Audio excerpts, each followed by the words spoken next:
Welcome to episode 29 of the AMT podcast. I hope you all crushed it. I didn't trade a whole lot this week since not too much fitted my criteria. So took a few days off, played some golf, and just made the most of the good weather. It's been a lovely start to April, and it's so important to take breaks whenever possible. It really helps you stay balanced and maintain clarity when it is time to attack. I tried returning to action for the Australian racing Saturday morning just to make up for lost time, but the quality was so dire, and that's kind of to be expected at this time of the year. So I ended up sacking that off. Tried trading UK racing on Saturday, but same story, just really had to scrape the bottom of the barrel. Is the Australian racing worth waking up for this sort of time of the year? It's not, in my opinion. It can still be done. I guess I'm just in the habit of doing it now, but as I always say, you really have to pick your battles. So probably going to have to sack that off until November time. Next week is a Grand National anyway, so really keeping my powder dry for that and not overworking, which I have a previous tendency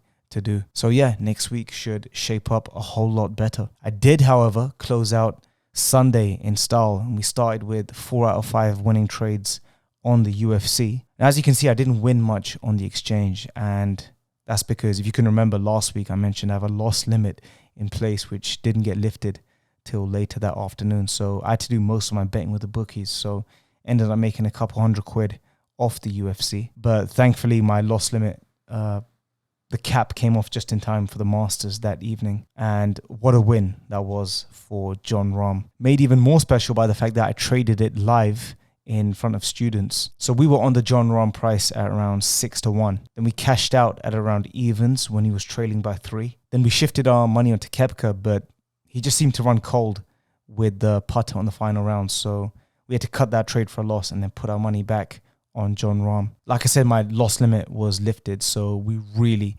piled into the price when it looked like a done deal. Now, for those who've been subscribed to this channel for a while, may have seen one of my previous videos, my day in the life videos, where I show how I trade the golf. And I explained how I put a particular emphasis on trading the final round, especially when there's a strong closer in contention. I like to back them at value. And funnily enough, Jon Rahm was the player I used as an example to illustrate my point. So this weekend, he proved me right again as to why he is one of, if not the best closer in world golf right now. So cheers, John.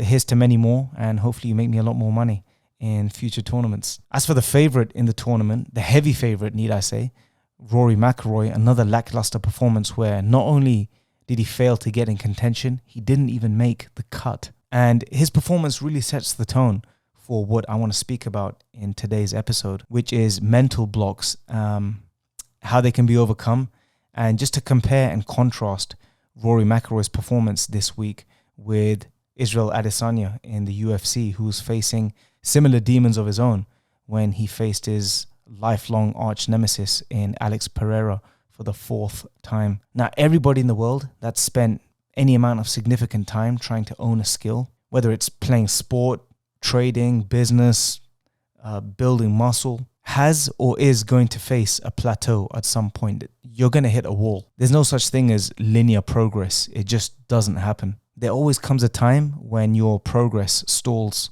And one thing I do know, and I speak from experience, is that the longer you stay put and the longer you fail to address what it is that's holding you back, the harder it is to get out of. So for the first 3 years as a trader, I never made more than 10K. And I turned profitable relatively quickly. It took me around 3 or 4 months before I finally hacked horse race trading and make a consistent income. I turned a few £100 into a few £1,000, and after maybe a few months of trading profitably, I was able to pull in a couple of grand a month. But that's when I started to hit a wall very quickly. You see, I thought I'd be on 5 figures a month within 6 months. Little did I know that I was going to have to wait years before I ever had my first 5-figure month. Now, to any grown adult, 10K a year is you obviously can't survive off that. And that's like way less than the national average income. And if I didn't have the fortune of living with family when I had no bills and no overheads to pay,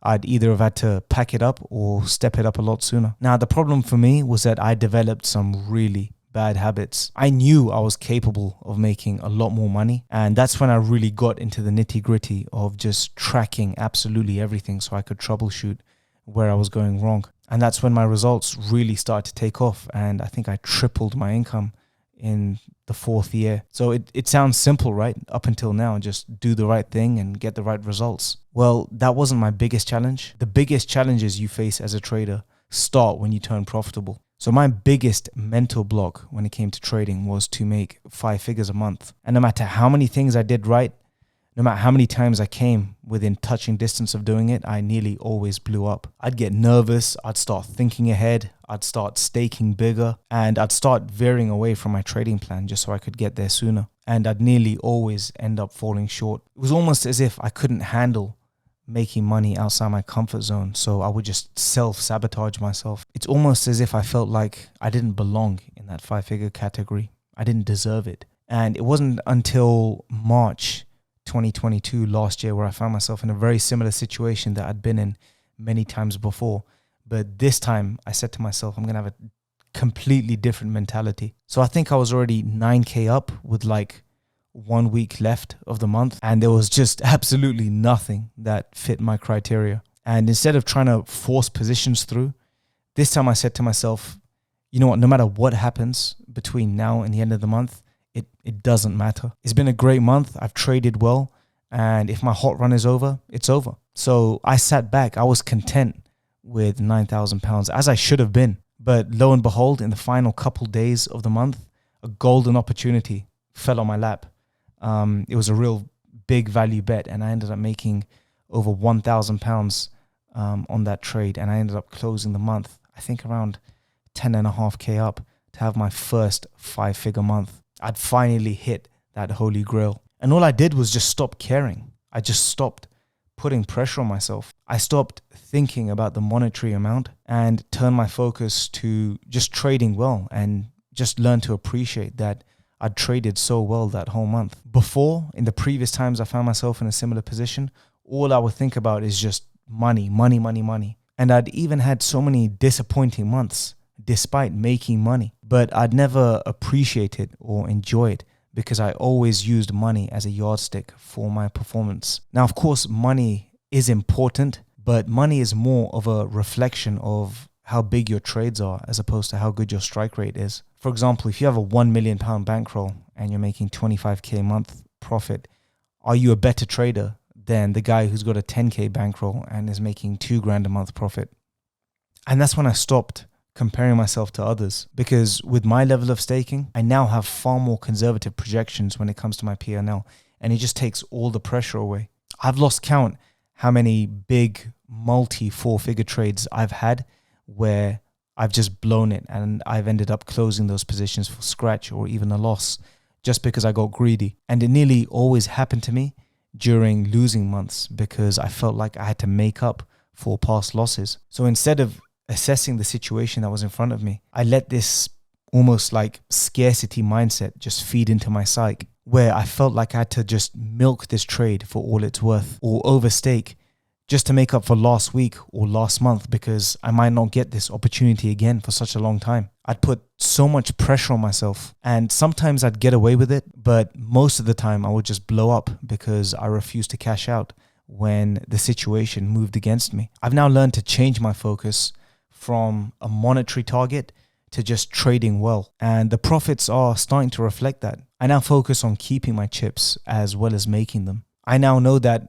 being defensive is just as important as being aggressive when the occasion calls for it. And now I'm much tighter with my risk management. I don't play anywhere near as loosely as I did before, where I felt like I had to chase and trade and work on everything in order to have a good month. And those in my Telegram can attest to that. I now make a conscious effort to take days off when things don't fit my criteria, or if I'm tired or if I've got other things going on, just to cut sessions short. This all feels like common sense now, but it took me a long time to figure out. Had I never messed up and just hit the ground running, I probably never would have started this podcast. But because I've hit so many walls and plateaus and made every mistake in the book, I definitely feel like a lot of people have gone through similar things. So by me sharing these episodes, people can resonate with it And I'm here to tell you that trading is only as hard as you make it out to be. And now that I coach students, I'm actually stunned as to how many good traders, profitable traders, end up giving up. I've seen countless students have good days, multiple good days in a row, good weeks even a good month, only for them to blow up in one session or a couple days and then just quit altogether. I've been there and done that. And like I said, the frustration comes from the fact that we know we're capable. We don't get frustrated about things that we know we can't do. For example, no one's going to beat themselves up for not understanding quantum theory. It's a branch of physics that's so difficult to grasp that only a few people in the world are able to contribute to. I mean, look, we're just traders.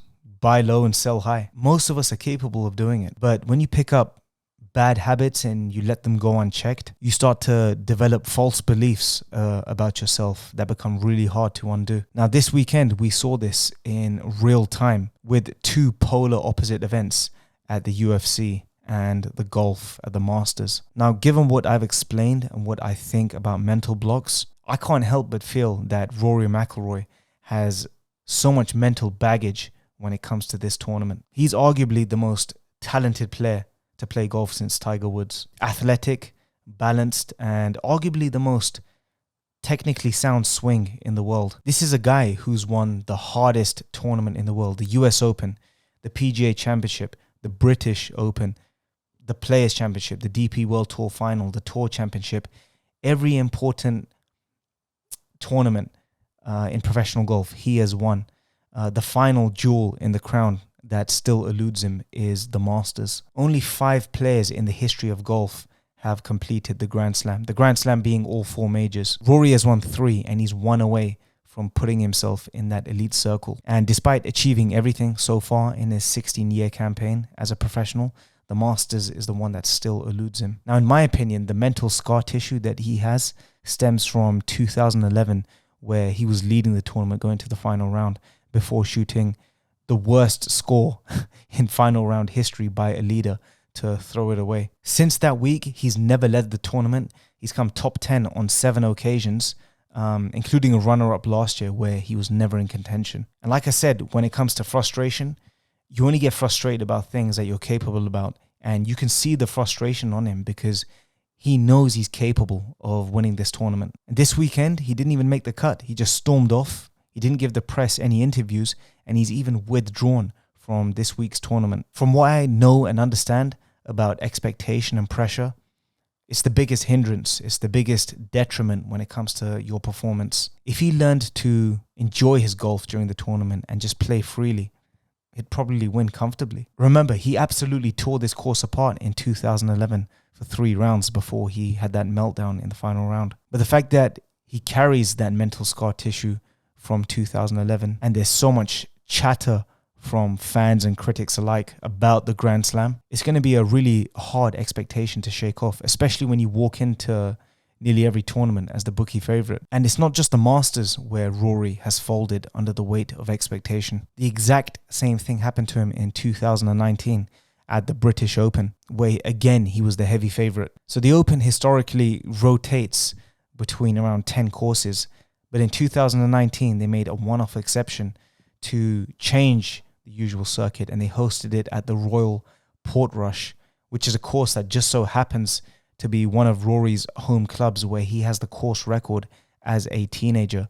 So, yeah, like I said, he was the heavy favorite going into the tournament. Everyone expected him to clean up and win it at 8-1. What does he go and do?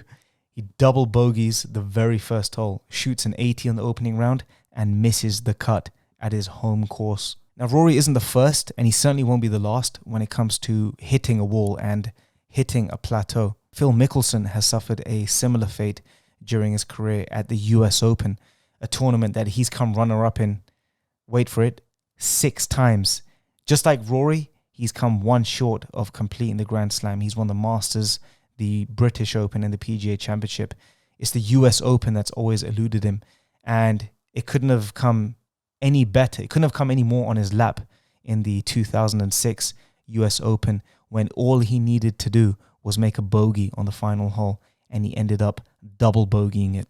Any other day, any other week of the year outside the US Open, he would have parred that or bogeyed it worse all day long. He had to double it on that day. And it definitely wasn't unlucky. You don't get unlucky 6 times coming runner-up. There's a big mental block that he has when it comes to winning that tournament. Pressure and expectation can kill. And it's one thing for average Joes like me who do it to ourselves, and maybe it's our mom and dad rooting for us. But for the highest level athletes, when you have the world of expectation on your shoulders, you can only imagine how hard it is to shake off. But it can be done, as we saw this weekend also with Israel Adesanya in the UFC. And that's also what I want to talk about. Now, Izzy can rightfully be considered one of the most talented and most decorated fighters in UFC history. He's defended the middleweight title, I think, around 5 times. He's beaten the cream of the cream in his division. However, even he has a nemesis, and his name is Alex Pereira, a man who's defeated Adesanya 3 times already. Last weekend, they met for a 4th time. Now, they've met twice already under kickboxing rules, where Pereira won a close decision and the second fight by knockout.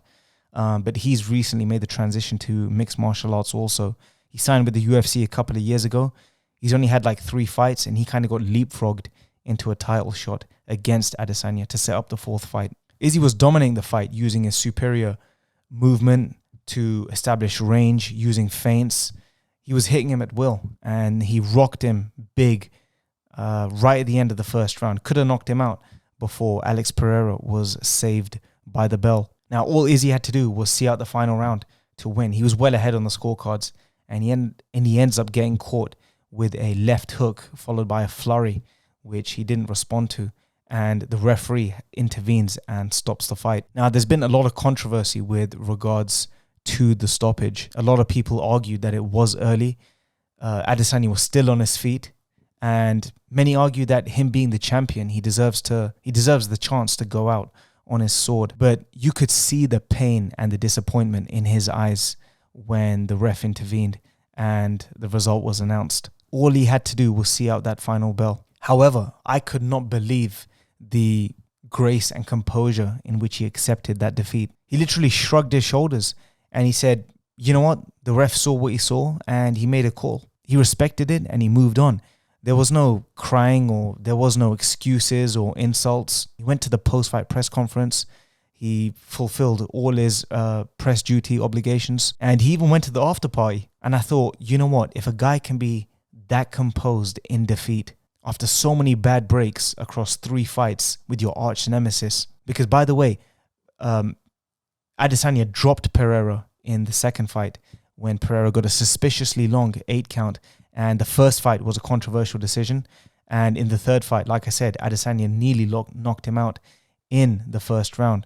So he just had so many bad breaks that didn't go his way, yet he still maintained composure and confidence, going on podcasts, uploading on his YouTube videos of him reacting to his old fights, and even going to after parties. I couldn't help but feel that athletes like Rory McIlroy could definitely take a leaf out of his book. Not turning up to press conferences, cancelling future tournaments, just becoming a ghost on social media. It's clear to everyone that Rory McIlroy doesn't enjoy himself at the Masters. He is so hung up and focused on the end result, etching his name in the history books, winning that green jacket, that it kind of feels like he forgets to play golf in the moment. He forgets about the process. He's so hung up on his previous failures and the future glory of him winning the tournament that he can just never play his best at the Masters. And at the end of the day, you play golf, you can play cricket, you can play football.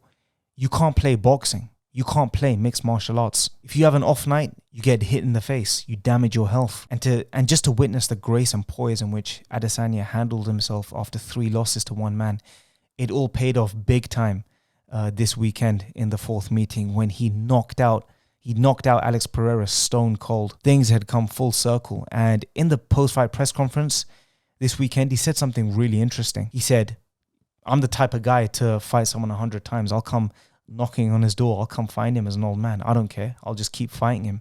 I'm not scared. And he goes, I don't keep scores.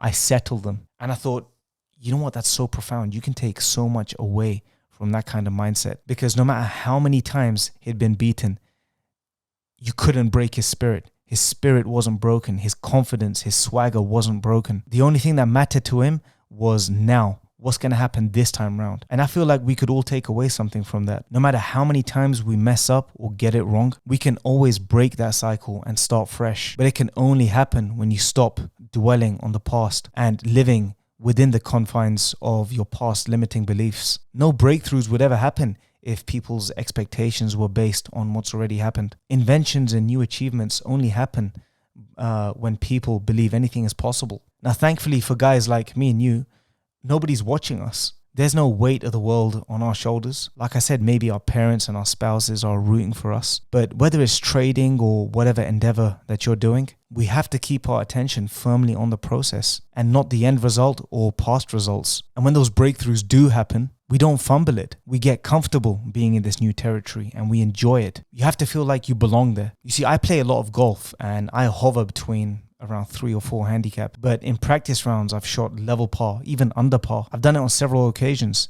But when it comes to tournaments, I nearly always shoot over par. It's not that I'm not capable. It's just that I put pressure on myself. Instead of enjoying myself and thinking about the process, I start thinking about what could go wrong and I start operating out of fear. And when I do play well, when I am level par and I've got like a few holes left to play, instead of thinking about going under par, I end up fumbling it and shooting over par again and just going right back to my old comfort zone. And we all tend to do that. It's like a negative sort of feedback loop. Our brain isn't used to handling new situations and it's easy for us to just self-sabotage. I used to do that with trading and I overcame it. But I've been playing golf a heck of a lot longer. So it's going to take a heck of a lot longer for me to undo these bad habits. But I'm going to give it a real go. And I know that breakthrough is going to happen. It's coming. And believe me, you guys are going to be the first to hear about it. But that's my 2 cents. I hope you guys can understand what I'm trying to say. This weekend really showed 2 polar opposites of how to handle defeat and how to triumph. And I thought this would be the perfect time to talk about mental blocks and overcoming them. So hopefully this episode helps you guys and gives you some perspective when it comes to overcoming plateaus. Anyway, I hope you guys enjoyed this. We'll wrap it up here. But yeah, don't forget to like, share, comment, and subscribe as usual. And I'll see you guys in the next episode.